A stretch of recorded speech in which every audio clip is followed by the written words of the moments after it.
حضور علیہ الصلوۃ والسلام کی سیرت اور سنت کے وہ حقائق اور معارف بیان کیے ہیں جو عام انسانوں کی نظروں سے اوجھل رہتے ہیں، اور ان حقائق و معارف کی بنیاد پر جن کو وہ اسرار حدیث کہتے ہیں، ایک ایسا نظام عقلی اور روحانی مرتب کیا ہے جو اسلامی تاریخ میں اپنی مثال آپ ہے، اور ابھی تک کوئی شاہ ولی اللہ محدث دہلوی کے اس کام میں مزید اضافہ نہیں کر سکا۔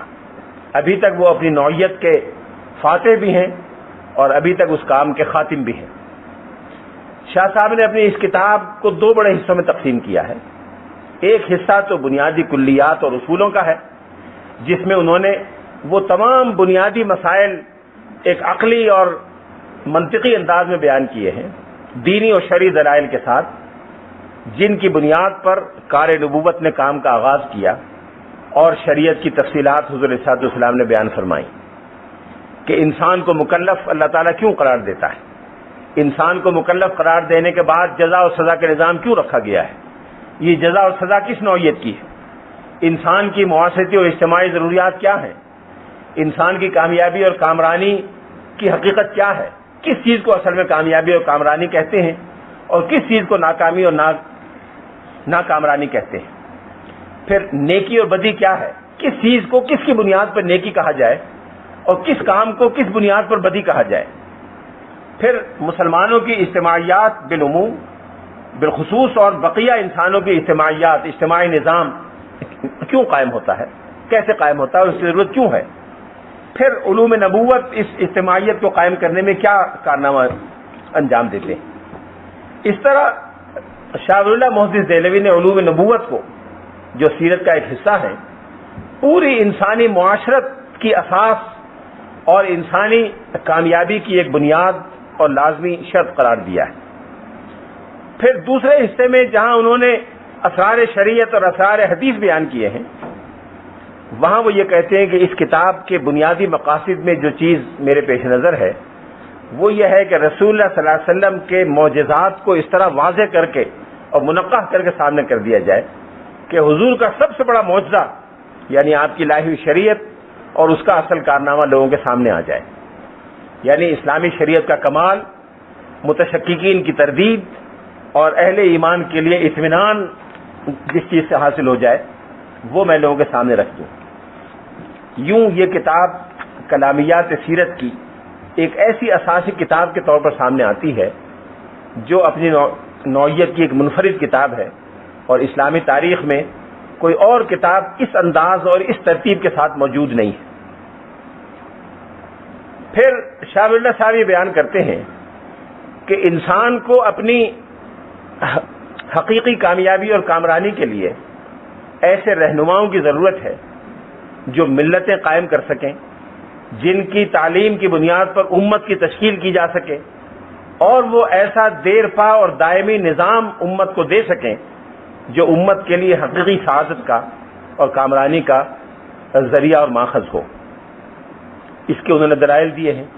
ایک بنیادی دلیل یہ دی ہے کہ ہر معاملے میں متخصصین اور ماہرین کی ضرورت انسانوں نے ہر دور میں محسوس کی ہے۔ انسان ہر معاملے میں متخصصین سے رجوع کرتا ہے اور ان لوگوں کی رہنمائی کے مطابق کام کرتا ہے زندگی کے مختلف گوشوں میں، جو کسی خاص فن میں مہارت اور علم کا ایسا ذریعہ رکھتے ہوں اور ایسے علم تک رسائی رکھتے ہوں جو ان کو دوسروں سے ممتاز کرتی ہے۔ یہی ضرورت انبیاء علیہ السلام کے لیے بھی ہے کہ ان کو ایک ایسے ذریعہ علم تک رسائی حاصل ہے جو عام انسانوں کو حاصل نہیں ہے، اور اس علم کی بنیاد پر ایک امت کی تشکیل اور شریعت کی تکمیل کی جا سکتی۔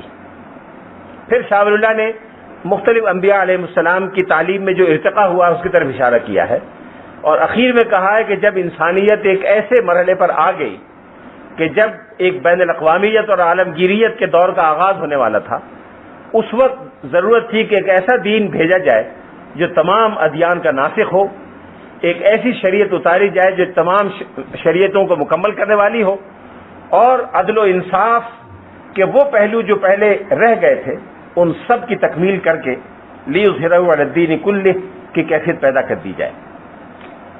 یہ وہ تصور ہے ختم نبوت کا جو شاہ صاحب نے اپنی اس کتاب میں دیا ہے۔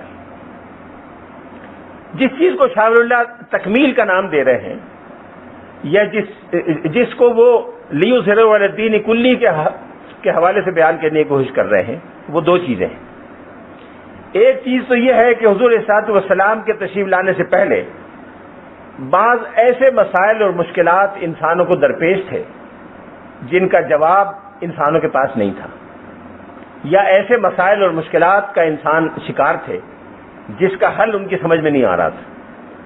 حضور صلی اللہ علیہ وسلم نے ان مشکلات کو دور کیا، ان مسائل کا حل پیش کیا۔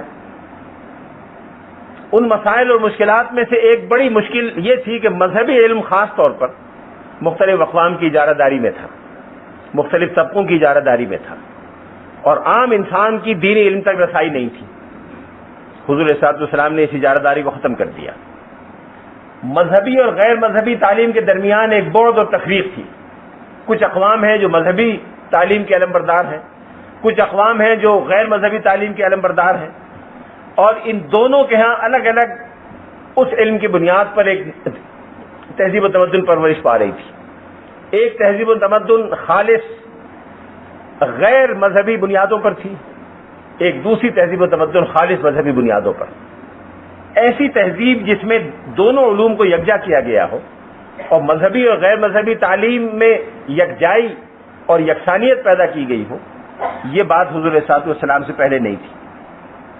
مختلف اقوام میں اسلام سے پہلے اوہام پرستی کا تصور تھا، اور اس اوہام پرستی کے نتیجے میں بہت سی رکاوٹیں انسان کے لیے تحقیق اور ریسرچ میں پیدا ہو رہی تھی۔ انسان کائنات کے حقائق پر اسی وقت غور کر سکتا ہے جب وہ اوہام پرستی سے نجات پا جائے۔ اوہام پرستی کے ساتھ، افلاک پرستی کے ساتھ، مظاہر پرستی کے ساتھ کائنات کے حقائق پر آزادانہ غور و خوض نہیں ہو سکتا۔ یہ آزادانہ غور و خوض اس وقت شروع ہو سکا جب رسول اللہ صلی اللہ علیہ وسلم کی تعلیم نے ان سارے اوہام و خرافات کو ایک ایک کر کے ختم کر دیا۔ حضور علیہ الصلوۃ والسلام نے جس تعلیم کو فروغ دیا وہ ایک عملی، مفید اور حقیقی علم تھا۔ غیر حقیقی، غیر عملی اور مجرد نظریات کی بنیاد پر کسی علم کو اسلام نے حوصلہ افزائی کا مستحق نہیں سمجھا۔ حضور صلی اللہ علیہ وسلم نے جو دعا مانگی وہ اپنے لیے علم نافع کی مانگی، اور اپنی امت کو سکھایا کہ وہ علم نافع کی دعا کرے اور علم زار سے، غیر مفید علم سے اللہ کی پناہ مانگے۔ گویا علم کے دو درجے ہو سکتے ہیں، ایک وہ علم جو انسانیت کے لیے مفید ہو، ایک وہ جو انسانیت کے لیے ضرر رساں ہو۔ اس کام کے لیے ضروری تھا کہ عقل اور نقل میں ایک توازن پیدا کیا جائے۔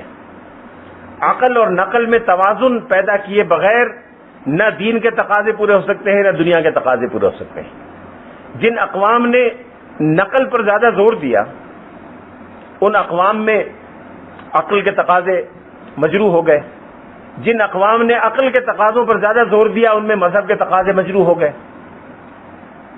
کوئی ایسی کاوش کہ یہ دونوں تقاضے بیک وقت جمع کیے جا سکیں، یہ صرف حضور صلی اللہ علیہ وسلم کی تعلیم کے ذریعے ممکن ہے۔ یہ تھا ایک عام پس منظر اس فن کا جس کو ہم کلامیات سیرت کہہ سکتے ہیں۔ اس کا آغاز کیسے ہوا، اس میں کون کون سے مسائل زیر بحث آئے، اور کن مصنفین نے کس انداز سے اس فن پر گفتگو کی، اس کی چند جھلکیاں میں نے آپ کے سامنے پیش کی۔ اب میں دو سوالات کا جواب اور دینا چاہتا ہوں۔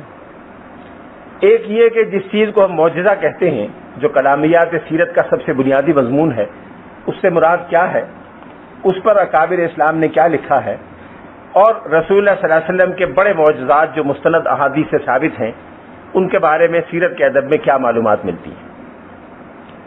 نبوت قرآن مجید کی ایک خاص اصطلاح ہے۔ نبوت اور نبی ایک ایسا لفظ ہے جو عربی کے علاوہ عبرانی میں بھی قریب اسی مفہوم اور تقریباً اسی تلفظ کے ساتھ ملتا ہے۔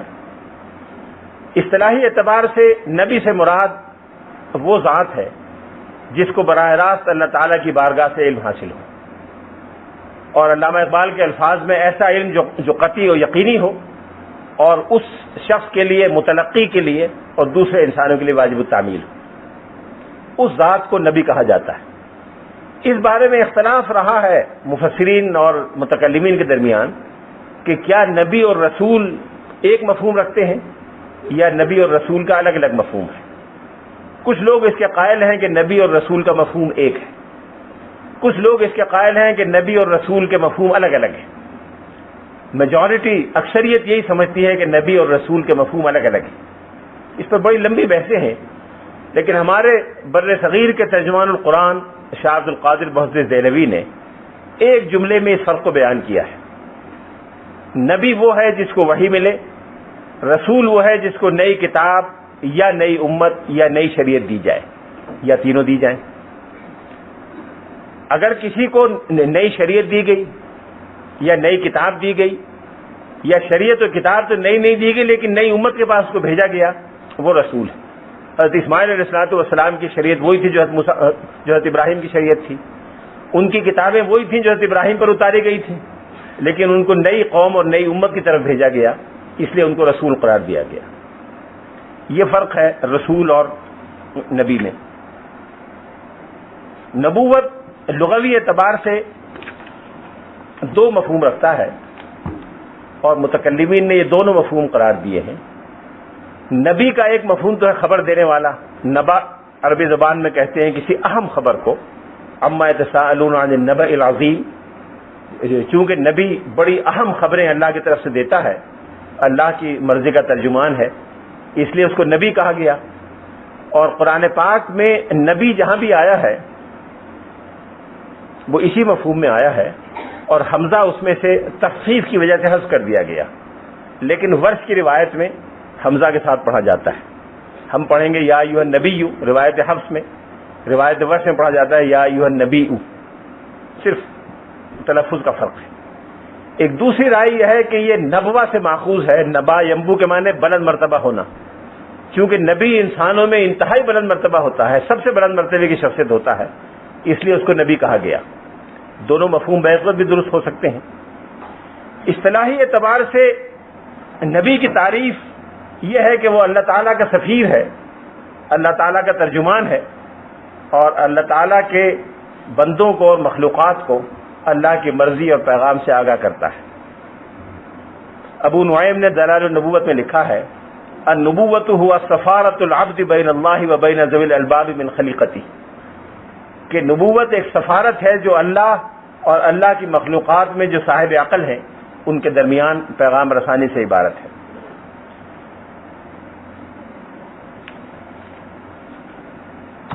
یہ نبوت جو دراصل رسالت کی ایک شکل ہے، یہ بعض خصائص کے بغیر مکمل نہیں ہو سکتی. خصائص کیا ہیں اس پر پھر ابو نعیم نے اور بقیہ حضرات نے بڑی تفصیل سے روشنی ڈالی. نبوت